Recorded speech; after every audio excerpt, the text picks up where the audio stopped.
Hi, Dr. J here, and today is a special July 4th edition of our weekly messages. Today's message goes out to all our men and women serving, whether it be home or abroad, specifically to a group of fine individuals, the 870th Air Expeditionary Squadron, the Chibelli Bombers, and led by my dear friend, Chief Master Sergeant Mark Cornell. The topic of today is finishing strong.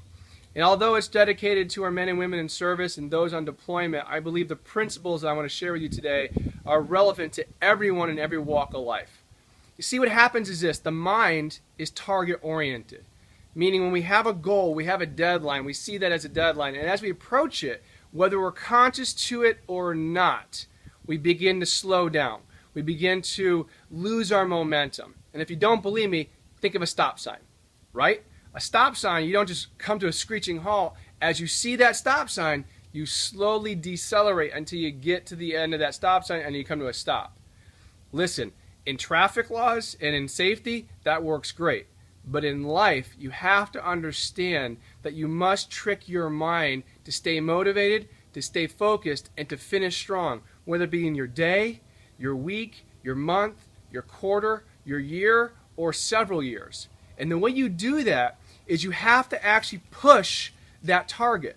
Think of that stop sign again. So if you're on deployment and you're coming home in a month or 2 months or 3 months, it could be very easy for you to lose that sense of urgency, to lose that sense of focus, or you lose that momentum knowing that that stop sign is there. If you're at work and it's almost 5 o'clock and it's 4:30 and I'm just going to kind of cruise through the rest of the day. If you're at the end of your week, it's a Thursday, and you've really hit some of your goals, you push yourself with your fitness, your workouts, your food choices, or your relationship health, and you say, I did good for 3 days, I'm just going to go ahead and coast on in the rest of the day, the rest of the week. Listen, I'm telling everyone out there that that's going to be a very costly mistake.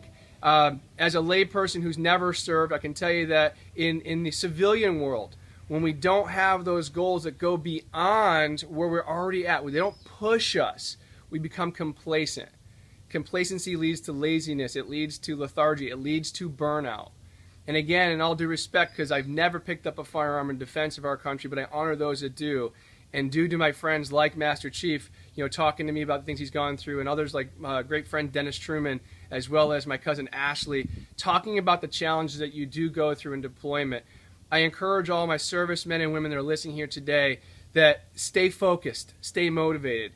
Because unfortunately, in the civilian world, it's laziness and it's contentment or it's burnout. You're dealing with things that are far greater nature, injury or greater peril that can come when you don't keep your mind sharp, you don't stay strong, and you don't finish the job. So again, although I've never served, please understand that I greatly appreciate all of you that have. I recognize that my freedoms, the things that I get to enjoy, are truly because of people like yourself. So I want to say thank you first and foremost. I want to encourage you all to finish the job. Your job is not done until you are hugging your loved ones. That is your stop sign. That is the end of your goal. Get home safe, do your job, finish strong. Thank you again for all the service. God bless all of you, and happy 4th of July.